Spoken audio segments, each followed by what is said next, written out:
Hello, bienvenue sur C0, 3 minutes crypto, 3 minutes d'actualité super rapide. Et donc j'imagine que t'as pas envie qu'on patiente, alors on y va. Let's go!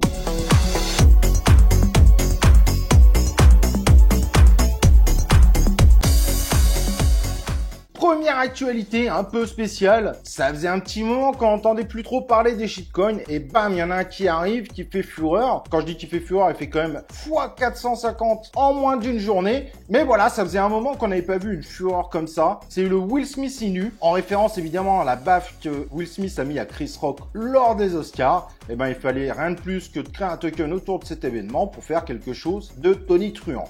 Et attention, si je fais cette vidéo, c'est pas du tout pour shield ce token. Au contraire, c'est pour vous dire, faites attention. Il peut y avoir un exit scam dessus. Il peut y avoir évidemment un gros effondrement du token. On est sur des choses purement spéculatives qui n'ont pas de sens. Et dès que la hype va s'arrêter, le token va totalement s'effondrer. Donc si vous misez dessus, soyez clair, vous n'êtes pas un investisseur. Vous êtes quelqu'un qui joue au loto. Et vous avez clairement énormément de risques de perdre par rapport à la mise initiale que vous pourriez mettre. Passons aux actualités un peu plus sérieuses. Quelqu'un a fait une grosse erreur. Il a vendu un Bored Ape Yacht Club. Vous savez, c'est NFT ultra populaire à seulement 115 $, alors que ce NFT-là était coté 360 000 $. Mais comment est-ce possible? Eh bien, tout simplement parce que sur OpenSea, l'auteur a fait une grosse erreur en réalité. Il s'est trompé entre le logo de l'Ether et le logo du DAI. Et du coup, il a mis 115 en pensant mettre 115 Ether. Et en fait, il a mis 115 DAI. Donc, il y a quelqu'un qui s'est régalé à l'acheter. Pour information, le DAI est un stablecoin moins populaire, mais qui est véritablement solide. Et l'actualité un petit peu moins drôle pour finir cette journée, Ronin a subi tout simplement la deuxième attaque la plus forte de l'univers des crypto-monnaies, un hack énorme. Mais le plus grave dans tout ça, c'est qu'ils se sont rendus compte du hack il y a que 2 jours, alors que ce hack avait eu lieu le 23 mars. Et ça, c'est super inquiétant. En fait, quelqu'un avait récupéré, en utilisant une faille de cette couche 2 d'Ethereum, qui je suppose vous la connaissez, car elle est évidemment utilisée par Axie Infinity, et de façon massive, et bien quelqu'un a exploité une faille pour récupérer tout simplement 552 millions de $, en Ethereum et en USDC, mais majoritairement en Ethereum, le 23 mars. Et comme vous savez, l'Ethereum a explosé, ce qui finalement fait beaucoup plus aujourd'hui. Et au final, malheureusement, ce hack est le deuxième plus gros hack de ce type, après celui évidemment de Poly Network, qui lui était à 611 millions de $. Et l'équipe de Ronin s'est rendu compte du hack quand quelqu'un a essayé de retirer 5000 Ethers et qu'il n'arrivait absolument pas à le faire. Donc ils ont été checkés, vérifiés, et c'est à ce moment-là qu'ils se sont aperçus qu'en fait,